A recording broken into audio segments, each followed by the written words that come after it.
Let's bring in Republican Congressman Mike Gallagher, a member of the House Intelligence and Armed Services Committee. Welcome to you, sir. So this is quite a chilling warning.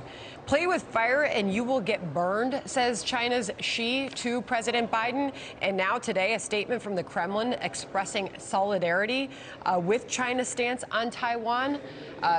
Where does this all go next? Do you support her trip there? I absolutely support her trip there, and I urge the Speaker not to back down, because the bottom line is that neither the executive branch nor the Chinese Communist Party should get a veto on congressional travel. And if she backs down, not only will it give the Chinese Communist Party a massive propaganda victory, but it will also weaken our entire deterrent posture.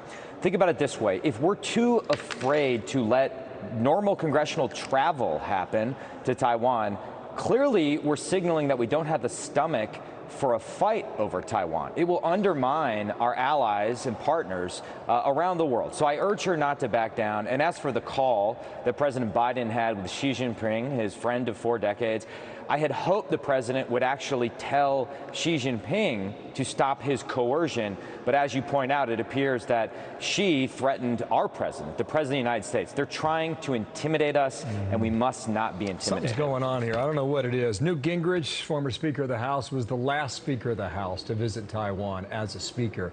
That was 1997. Here's Gingrich. This is very simple. If Speaker Pelosi backs down, what the Chinese communists will learn is one more example of American weakness. This would be, I think, increasing the danger of a communist invasion of Taiwan. I don't, she's going to Japan, a few other stops, and it's almost like, when this happens, you make a side trip and you get it done. Instead, it was leaked, and there's all this pressure from every corner of Washington, D.C. It just doesn't really add up to me. Can you help us? Well, it seems, we don't know where the leak came from, but it seems it was leaked in order to prevent her from going. And if we discover that it was part of the executive branch, the Defense Department, that did that, I think that's even more damaging. We passed something called the Taiwan Travel Act a few years ago, which makes it the official policy of the United States government to encourage collaboration and travel and interaction between officials of all levels in our government and the Taiwanese government. So this violates the spirit of that, were they to back down right now. So it is a mess, I grant you that, but we just can't be intimidated by the Chinese Communist Party. This is their playbook. They want to win without fighting.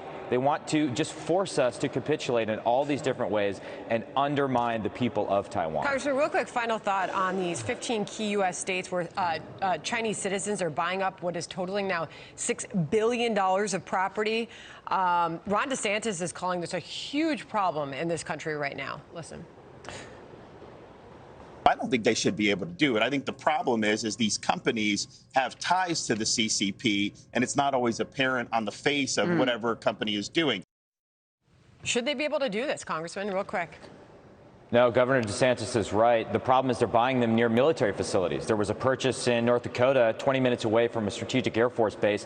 Unacceptable. It's why we tried to beef up the Committee on Foreign Investment in the United States to look at such purchases, but clearly we didn't go far enough, and clearly they're not doing a good enough job at protecting our national security. All right, Congressman, really appreciate you joining us. Thank you very much.